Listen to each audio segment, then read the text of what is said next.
Okay, so this happened during the Makerfield by-election, and I'd like you to see it before I say anything else, because no amount of context that I can give you is going to prepare you for it. It's not the Tory candidate. Looks like something out of Star Wars. Yeah. Okay. Anyway, I better. To talk to him. No, I'm going to hand you back to. I'm going to.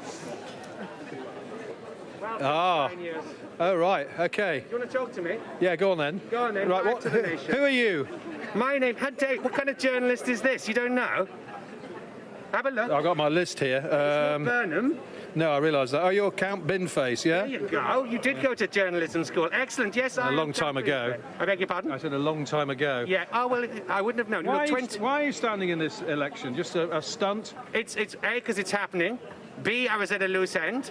C, because I believe elected mayors should serve out their terms before they're eligible to stand for Parliament. Oh, you've made a sensible serious political point there. Well, no, you're supposed to be impartial, mate. Yep, that really happened on Sky News. A grown man in a bin costume interrupted live by-election coverage, and the reporter generally didn't know who he was, which, if you've been near any kind of UK election in the last few years, well, that on its own is a bit of a small crime. But to be fair, a quick reminder if anybody has been living a normal, well-adjusted life. Count Binface is a satirical candidate who stood against, amongst others, Boris Johnson and Theresa May. He was never come close to winning. I mean, that isn't the point. The point is what happens when you let a man dressed as a bin answer questions that actual politicians spend entire careers dodging. So watch what he does here. So let me carry on. I'm going to rephrase the traffic lights on Liverpool Road. I'll price cap Wigan kebabs at £2. I'll make cyclists who disobey the highway code have to ride unicycles instead, and I will turn HS2 into FFS1 and reroute it. Not going to swear, are you? No, I'm perfect. Although we are past the watershed, but don't worry. No, we don't want you swearing, please. I promise I won't. I'm a good boy. And but I'm going to reroute it through rail executives' homes. I'm going to build at least one affordable house. I mean, I could go on. What's Andy said he's going to do? Oh, he said lots he's going to do, and he changes his mind from time to time. But anyway... Now, none of that is real policy, obviously. But notice the shape of it. It's focused. It's got a target. Reroute the railway through the homes of the people who run the railway badly. It's a better joke than most political comedy because it's actually making an argument. Accountability should land on the people responsible, not the public who has to pay for it. Now, here's where it stops actually being a joke. Do you live in the constituency? I do tonight. Well, it sounds as though you don't. What, do you? No, of course not. I don't live here, no. So why should I? Well, a lot of candidates like to boast that they're local. You're obviously not too concerned about that. Well, I'm looking at the putative Prime Minister, Nigel Farage. He spends more time in America than in Clacton. So why should... You don't think Mr. Burnham's the putative Prime Minister, then? Well, they both putatas, that they will be the next PM. But I think at least Andy feels like he's slightly local to the area. But So there we are, a man in a bin costume who's openly admitted he doesn't live anywhere near the seat he's contesting, just used that exact admission to make a sharper point about Nigel Farage than most political journalists have managed in the past 2 years. Because, well, here's the thing, Binface isn't wrong. Farage has voted in 171 divisions this parliament.